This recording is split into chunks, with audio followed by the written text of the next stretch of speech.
This is CJ with former newspaper colleague Joe Rigert, author of a book about how government programs for Native Americans may not have been as helpful as expected. We'll get to the book. But first, some fun. Rigert is a retired StarTribune investigative reporter, a real newspaper man, about whom I have lots of stories I can't tell you. I swear to you, the stories are funny and as unrepeatable as this bumper sticker Joe kept displayed in the newsroom. That probably wouldn't be allowed now, right? I don't know. Newsrooms are politically correct environments. Yeah, right. See that Janet Reno there? I see Janet Reno. Right next to Joe Rigert. And Mara Lerner. Right. Joe had presidential politics on his mind when we sat down to chat. No, this is our next president. This is Michelle Obama. She's not running, Joe. She will. She'll be president. She's never running. Not now she hasn't. Wait till the Trumpster self-destructs, which he's already doing. Joe's politics are much more in line with a Michelle Obama presidency, although that might not come through in his fourth book, The Dependency Curse. You're a knee-jerk liberal. Why are you writing a book that appeals to conservatives opposed to the government programs that help minorities such as Native Americans, the original Americans as I like to call them? Well, first of all, CJ, I do not in any way believe that my ideological preferences should stop me from doing any kind of reporting. I felt this was a great story of how a lot of Native leaders feel that dependency is causing these horrible, horrible social problems among the tribes and among the people. Whether it's suicides, alcoholism, domestic disputes and violence, on and on and on. And so when I started getting information on that, I went all out to get the story and turned it into a book. Now, as far as being a liberal, it certainly didn't stop me from spending years exposing the conflicts of interest at the University of Minnesota, which is a bastion of liberalism. I don't care. I just liked the story and the project, so that's what I did. And if conservatives agree with that, I don't care about that either. I mean, once in a while they're right. Almost always they're wrong. But if they agree with me, fine. So the government has done more to harm Native Americans with all these programs than they have to help them? Yes. Overall, they feel that it is harmful. And they don't really have very strong answers on what ought to be done. You asked earlier about, what's the future of reservations. I think they're going to fade out, except for the really big ones.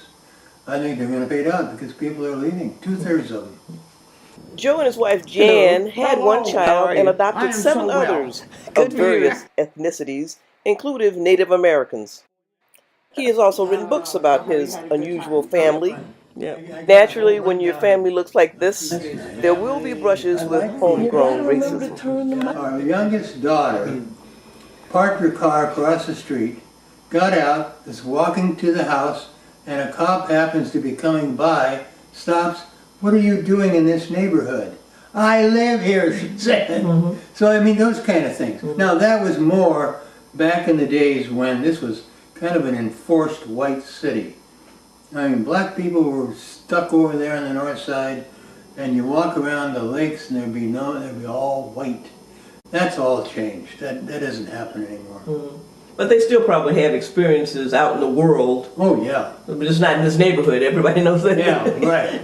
Yeah, definitely. Yeah. Well, most recently, another grandson was driving up a ramp to get on the freeway, and he had two young women in the car. And cops saw him, stopped him, and they thought he was a pimp. I mean, a black man with two women, come on. And they said, "You've been drinking, haven't you?" "I don't drink." Wow.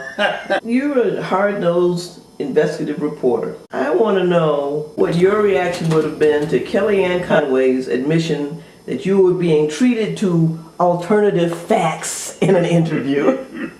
Well, number one, to me, facts are precious. Now, for somebody to come along and like her and say, oh, alternative facts, alternative reality. Well, she wouldn't know a fact if she saw one. I mean, in the course of what she does, she lies, she dissembles, and she just puts out a storyline that doesn't hold up. It's horrible, pathetic. Is it jarring to see the word lies in the newspaper as much as it is these days? You know, there was a time that we didn't say people lie, and now, you know, the New York Times said something was a lie. Yeah. It's surprising to me. Well, to me, it's about time. Politicians and their so-called spokespeople have been lying for years, and they never got called on it, just like you were saying. But now, because it's so blatant, I mean, just pure and simple lies, thank God.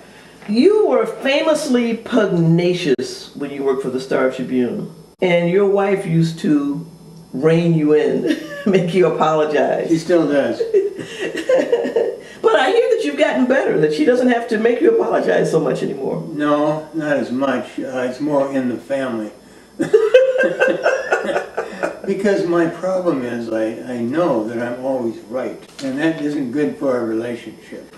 And so we do have our differences, and we argue quite a bit, but we've survived for 60 years. Wow. As a married couple. So yeah, it's not easy at times. I am a bit more mellow, I have to be. But after all the time I spent being an adversary of all these people, I can't just wipe it out. No. So yeah, I'm still a bit pugnacious, but what's wrong with that? You know, I like it. And Jan still Joe relishes That what is needs me. to be done That is me. sometimes. He would never be in check if it were not for me. I